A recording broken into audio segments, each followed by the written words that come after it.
As early as the 1920s, we know that many African Americans were very attentive to the nonviolent campaigns of Gandhi in India. He grew up in the western part of India, where the philosophy of nonviolence and non-harming was largely practiced by the community that is known as the Jains. For thousands of years, Jains have been practicing nonviolence. They've been practicing equality. They've been practicing environmentalism.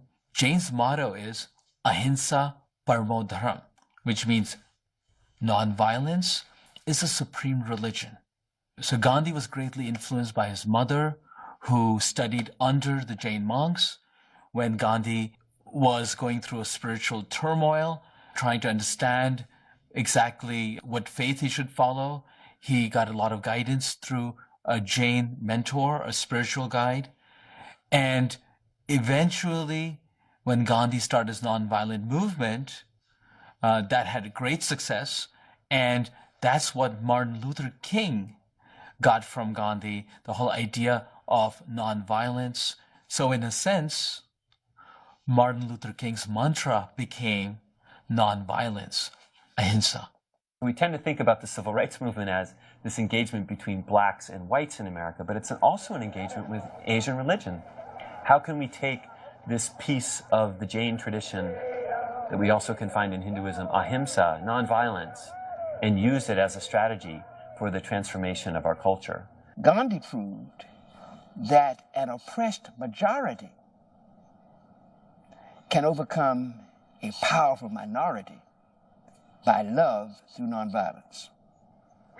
Martin proved that an oppressed minority can overcome the oppression of a majority by nonviolence and by love.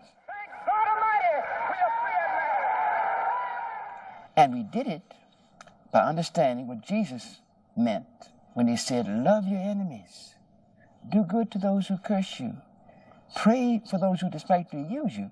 Are you out of your mind? No. There's a spiritual genius in that. Gandhi was a great disciple of Jesus. He examined the teachings of Jesus very carefully. He read thoroughly, the New Testament particularly. And he said on numerous occasions, if you ask if I believe in the teachings of Jesus, I would gladly call myself a Christian. Gladly. And curiously, at the time of the Second Roundtable Conference in England, when he went there, and it was so embraced by the Christian society there, someone wrote, how odd it is that it seems that the greatest living Christian in the world today is a Hindu.